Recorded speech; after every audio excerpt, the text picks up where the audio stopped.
दोस्तों आज की वीडियो में हम लोग डिस्कस करने जा रहे हैं फिगर्स ऑफ स्पीच को। ये टॉपिक बड़ा इंटरेस्टिंग होने वाला है। मे बी इसके अंदर आप जो है मीम्स भी देखें तो अभी मजा आएगा ना भिड़ो। तो क्योंकि ये टॉपिक ही इतना इंटरेस्टिंग है तो इसमें हम इसको जो है बहुत ही फ़नी वे में सीखेंगे। चले शुरू करते हैं। फिगर्स ऑफ स्पीच बेसिकली जो पोइट्स या राइटर्स होते थे तो वो अपने टेक्स्ट को खूबसूरत बनाने के लिए और प्रोज से अलग दिखाने के लिए पोइट्री में स्पेशली यूज़ करते थे। तो ये जो इनको हम लिटरेरी डिवाइसेस भी कहते हैं और फिगर्स ऑफ स्पीच भी कहते हैं। जो मोस्ट कॉमन है उनमें से जो 10 मैंने कंपाइल किए हैं उसी को हम डिस्कस करेंगे। वीडियो एंड तक देखेंगे, इंशाल्लाह एक एक चीज़ आपको जो है क्लियर हो जाएगी इनके बारे में। और कहीं पे भी अगर आप ये MCQs आ जाए आप जो है इनके फिगर्स ऑफ स्पीच के रिलेटेड तो आप इंशाल्लाह अटैम्प्ट करके आएंगे। सबसे पहला जो हमारे पास है वो है सिमिली। सिमिली को जैसे उर्दू में हम तशबिया भी कहते हैं। तो ये जो है टू डिफरेंट थिंग्स को कंपेयर करता है उनकी सिमिलैरिटी दिखाने के लिए। मीन्स के अगर कोई चीज़ एक बेजान चीज़ है या जानदार है, एक इंसान है, उन दोनों को कंपेयर किया जा रहा है उनके करैक्टरिस्टिक्स की वजह से। क्लियर? जैसे कि for example he is as slow as snail. ठीक है, मतलब एक शख्स को कंपेयर किया जा रहा है एक झींगे के साथ, यानी वो इतना स्लो है जैसे एक झींगा होता है। तो इसमें दो वर्ड्स जो आपने याद रखने हैं, एज और लाइक, ये दो वर्ड्स आते हैं कंपैरिजन के लिए। ठीक है, टू डिफरेंट ऑब्जेक्ट्स को जब कंपेयर किया जाता है तो एज और लाइक का यूज़ करके, यहाँ पे एज स्लो एज स्नेल। दूसरा है his singing is like Nusrat Fateh Ali Khan.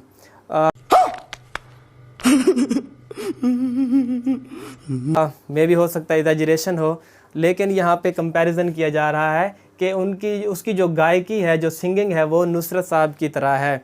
वैसे एक था इंडियन, क्या नाम था, सनी हिंदुस्तानी, हाँ उसकी कुछ सिमिलर थी, अच्छी वॉइस थी। तो चले आगे बढ़ते हैं, इसको छोड़ें। बहरहाल जो दूसरा हमारे पास है, आई थिंक सिमिली हो गया होगा आपका जो है कंप्लीट। तो मेटाफर जो है बिल्कुल सिमिली की तरह ही है, लेकिन इसमें थोड़ा सा डिफरेंस है ये कि उसमें एज और लाइक यूज़ किया जाता है कंपेयर करने के लिए। इसमें भी कंपैरिजन होती है लेकिन डायरेक्ट कंपैरिजन, कोई एज और लाइक नहीं इस्तेमाल होता। मतलब उसी ऑब्जेक्ट की तरह ही बताया जाता है, मतलब की तरह नहीं बल्कि वही बताया जाता है।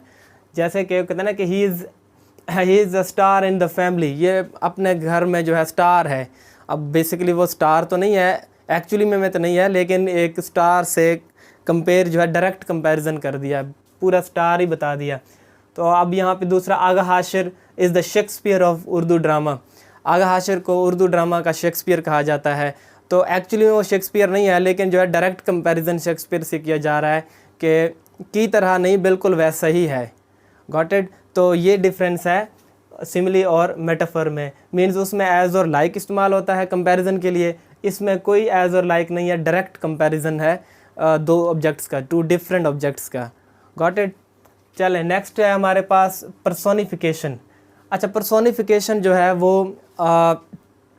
इनह्यूमन कह लें या बेजान जो चीज़ें होती हैं उनको हम इंसानों की तरह उनकी खसूसियात दे देते हैं, उनकी तरह जो है बता देते हैं। चीज़ों को जब हम इंसानों की तरह जानदार बता देते हैं तो वो पर्सोनिफिकेशन वर्ड कहलाता है। जैसे कि the trees whispered in the wind, हवा में जो है वो दरख्त सरगोशियाँ कर रहे थे, बातें कर रहे थे। Got it? तो ये एक्चुअली में तो नहीं करते, लेकिन हम क्या कर रहे हैं, उसको पर्सोनिफाई कर रहे हैं। और my tea is waiting for me, जो है चाय जो है मेरा इंतज़ार कर रही है। तो चाय मीन्स इंतज़ार तो नहीं करते हम, जैसे क्योंकि हम उसको पर्सोनिफाई कर रहे हैं। ठीक है, तो जानदार चीज़ की तरफ बता रहे हैं। तो आई होप ये भी समझ आ गया होगा कि पर्सोनिफिकेशन क्या होता है, किसी बेजान चीज़ को जानदार जैसा बता देना। Got it? तो अगला जो है हमारे पास एलिट्रेशन। एलिट्रेशन क्या है? एलिट्रेशन सिंपली एक जो है या वर्ड्स की रेपिटेशन हो या फिर साउंड्स की रेपिटेशन हो, या जो है एक ही साउंड बार बार रिपीट हो रहा हो किसी सेंटेंस के अंदर, या एक वर्ड बार बार रिपीट, अल्फ़ाबेट रिपीट हो रहा हो एक जो है सेंटेंस के अंदर, तो हम उसको एलिट्रेशन कहते हैं। मैंने एक बड़ा अच्छा सा एग्जांपल दिया है कि Babar became best batter. Definitely तो आप यहाँ पे देख सकते हैं कि सारे वर्ड्स में बी बी बी रिपीट हो रहा है, 4 वर्ड्स हैं, चारों में बी बी बी रिपीट हो रहा है। तो एक और बेस्ट एग्जांपल भी आता है कि खड़क सिंह के खड़कने से खड़कती हैं खिड़कियाँ। तो उसमें जो वो खड़ खड़ खड़ वाली साउंड है उसको भी हम एलिट्रेशन कह सकते हैं। और यहाँ पे जो आपका बी वर्ड या लेटर है तो वो भी एलिट्रेशन जो है उसमें आ जाता है, Babar became best better. Okay, तो आई होप कि एलिट्रेशन आपको समझ आ गया होगा। तो आगे चलते हैं। फिफ्थ जो हमारा 5th नंबर पे वो है इमेजरी। अच्छा, इमेजरी जो है बेसिकली हम जब भी किसी चीज़ का जिक्र होता है या कोई चीज़ हम पढ़ते हैं तो हमारे जहन में एक इमेज क्रिएट हो जाता है उस चीज़ के बारे में। तो मतलब हमारे जहन में उसकी तस्वीर बन जाती है। तो हम उस जो है सेंस को या उस फील को इमेजरी कहते हैं। इमेजरी जो है उसको हम थोड़ा सा डिवाइड किया है कि 5 टाइप की हो सकती है। एक टच की, जैसे कि अगर आप कोई बंदा जिक्र करता है कि मेरे पाँव में कील लग गई, हम तो वो कितना दर्द हुआ होगा, तो क्या हम उस चीज़ को फील करते हैं। तो वो कौन सी इमेजरी होगी? टच की। स्मेल, बर्निंग ऑफ टोस्ट, यानी कि कोई चीज़ जल रहा हो तो हम उस चीज़ को जो है ना फील कर सकते हैं कि किस तरह वो चीज़ जलती है, मतलब उसके स्मेल को हम जो है इमेजिन कर सकते हैं। तो उस जो इमेजरी को क्या कहेंगे? स्मेल की इमेजरी हो सकती है। उसके बाद टेस्ट है, जूसी ऑरेंजेस, या कोई अच्छी चीज़ के बारे में कोई जिक्र कर रहा हो, तो कोई खाने की चीज़ के बारे में कोई जिक्र कर रहा हो तो हम जो है ना हमारे इमेज में वही जो टेस्ट आना शुरू हो जाता है कि क्योंकि हमने भी तो कभी खाया ही होगा। तो इसलिए जो है उस इमेजरी को हम क्या कहेंगे? टेस्ट की इमेजरी, यानी कि उसके टाइप में आ जाता है। और विजुअल इमेजरी, जब किसी चीज़ के बारे में बात की जाती है तो हमारा उसके बारे में स्केच बन जाता है, तो वो यानी कि विजुअल एक जहन में उसके बारे में जो तस्वीर बन जाती है उसको हम विजुअल कहेंगे। जैसे अब कहना है कि अ ह्यूज एयरक्राफ्ट। उसके बाद ऑडिटरी, यानी कि आवाज़ से रिलेटेड के थंडरिंग ऑफ क्लाउड्स, यानी कि इस तरह की चीज़ के बारे में बात की गई हो जो बहुत ही जो है आवाज़ साउंड के रिलेटेड हो, तो हम क्या कहेंगे कि लाउड नॉइज़ या चिल्ड्रंस वर मेकिंग नॉइज़। तो इस तरह के जो शोर या इस तरह के साउंड के बारे में बात हो रहा हो तो हमारे जहन में फ़ौरन जो है वो साउंड की इमेज बन जाती है। तो वो कौन सी इमेजरी होगी? ऑडिटरी। चलें जी, ये हो गया कंप्लीट। अब चलते हैं हाइपरबोल की तरफ। चलें, ये आजकल बहुत होता है। आप देखें ना, एग्जांपल मैंने ये दिया कि where are you, I am waiting for years. तुम कहाँ हो? मैं सालों से तुम्हारा इंतज़ार कर रहा हूँ। तो इतना उसको जो है हाइपरबोल, यानी कि उसको एग्जैजरेट कर दिया, बात को बढ़ा चढ़ा के बता दिया। ठीक है, जैसे हमारे यहाँ तो मतलब हर जगह पे होता है कि किसी चीज़ को, कोई आम चीज़ हो जाए ना, बहुत बढ़ा चढ़ा के बात करते हैं। शहनशाह आलम फ़लाना ढिमकाना पधार रहे हैं। तो आप भी देखते आ रहे हैं पिछले जो है ना इसमें मीन्स के रॉयल फैमिलीज़ में ऐसा होता था। तो ये चीज़ जो किसी आम चीज़ को इतना एग्जैजरेट करके बताना, वो क्या होता है? हाइपरबोल होता है। जैसे I am starving, can't wait, के भूख से मर रहा हूँ मैं और इंतज़ार नहीं कर सकता। अच्छा लग रहा है यार, स्मेलिंग वेरी गुड। अबे पूरी के लिए जगह नहीं है, एडजस्ट कर लेना साइड में। तो इस चीज़ को वाकई में थोड़ी मर रहा है, तो एक एग्जैजरेट कर रहा है, उस चीज़ को बढ़ा चढ़ा के बोल रहा है, तो उस चीज़ को हम क्या कहेंगे? हाइपरबोल। Got it? तो ये सिंपल सा था। आप जानते हैं नंबर 7 पे। नंबर 7 पे हमने रखा है पैराडॉक्स। अच्छा, पैराडॉक्स ऐसी चीज़ है जो मतलब एक बात बोल के उसी बात के अंदर ही तज़ाद है, कॉन्ट्राडिक्शन है, यानी कि अपने ही स्टेटमेंट में कॉन्ट्राडिक्शन है, तो उसको हम क्या कहेंगे? पैराडॉक्स। मैं एग्जांपल देता हूँ, आप समझ जाएंगे। My weakness is my strength, मेरी कमज़ोरी ही मेरी ताकत है। अब देखना, इसमें पैराडॉक्स है कि एक तो कह रहा है कि मेरी कमज़ोरी और उसी में ही ताकत है। अरे कहना क्या चाहते हो? बेसिकली कहना क्या चाह रहा है कि वो अपने ताकत ही बताना चाह रहा है। तो एक चीज़ को जो है जो उसको कॉन्ट्राडिक्ट कर रहा है। तो अच्छा, एक मैंने वो अपनी तरफ से थोड़ा सा दे दिया है कि एग्जांपल के माई वाइफ इज़ लाइफ, जो है माई वाइफ इज़ लाइफ। अब देखें, इसमें जो है कॉन्ट्राडिक्ट कर रहा है, असल में वो जो कहना चाह रहा है वो उसके अपोजिट ही है। तो ये भी एक किस्म का पैराडॉक्स है। को क्या है जो बीवी अपने शोहर को नहीं दे सकती? सुकून। और उसके बाद हम नेक्स्ट जो है हमारे पास है आयरनी।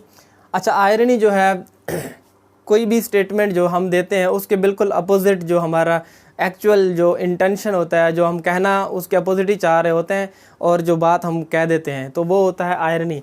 तो आयरनी जो है ना वो 3 टाइप की हो सकती है, तो इसलिए मैंने तीनों लिख दिए हैं। एक होती है वर्बल आयरनी, वर्बल आयरनी यानी कि जो हम बात कर रहे हैं उसके बिल्कुल अपोजिट हमारी मीनिंग है जो हम कह रहे हैं। तो यहाँ पे एक एग्जांपल मैंने दिया है, तो मेरा किसी पॉलिटिकल पार्टी से कोई ताल्लुक नहीं है, बहरहाल जो है ऐसे ही मैंने फ़नी वे में कह दिया झूठ बोल रहा है कि Nawaz Sharif is an honest man. तो अब आप इसमें आयरनी खुद ही ढूंढ सकते हैं। तो अगला एग्जांपल हम देखते हैं सिचुएशनल। ये कौन सी थी? वर्बल, जो मैंने पहले बताई। अब है सिचुएशनल आयरनी। अच्छा, सिचुएशनल आयरनी ऐसी होती है जो मीन्स के एक सिचुएशन के बिल्कुल अपोजिट हो जाए। मतलब जो बंदा जो काम करता है या जो जिस काम के लिए है वो बिल्कुल उसके अपोजिट ही बताया जाए।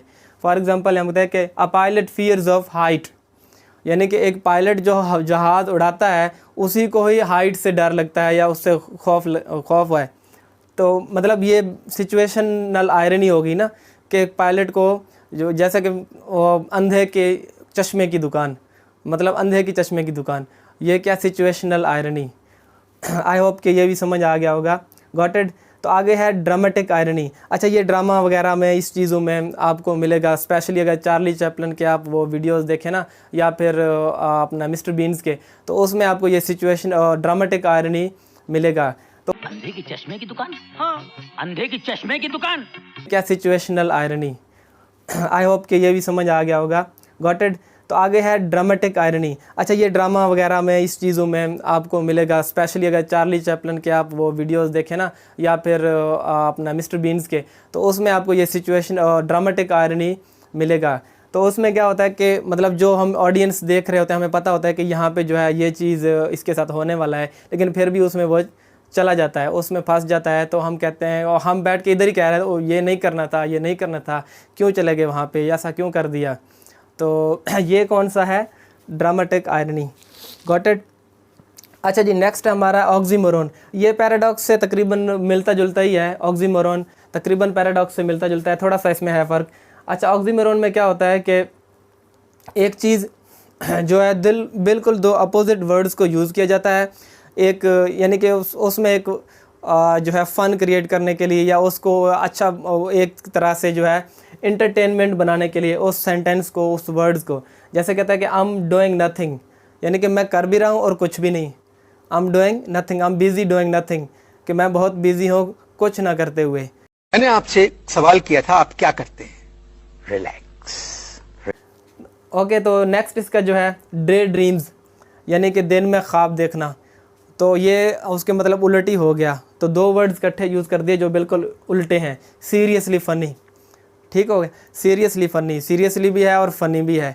तो दो चीज़ें जो अपोजिट हैं उनको इकट्ठे यूज़ कर दिया। तो ये कौन से एग्जांपल है किस चीज़ के? ऑक्सीमोरोन के। Got it. चलें जी, नेक्स्ट आखिरी है तो लिटोटिस। अच्छा, लिटोटिस क्या होता है कि सिंपली ये ऐसा जो लिटरेरी डिवाइस है जिसमें नेगेटिव वर्ड्स को यूज़ किया जाता है पॉजिटिव दिखाने के लिए। बता इंटरेस्टिंग है ना कि नेगेटिव वर्ड्स यूज़ किए लेकिन इंटेंशन जो है वो पॉजिटिव है, बताना बात पॉजिटिव ही चाह रहा है। तो एग्जांपल देखो समझ आ जाएगा। The painting was not bad, लेकिन जो पेंटिंग हमने देखी तो इतनी बुरी भी नहीं थी। ठीक है, मतलब वर्ड कौन से यूज़ किए?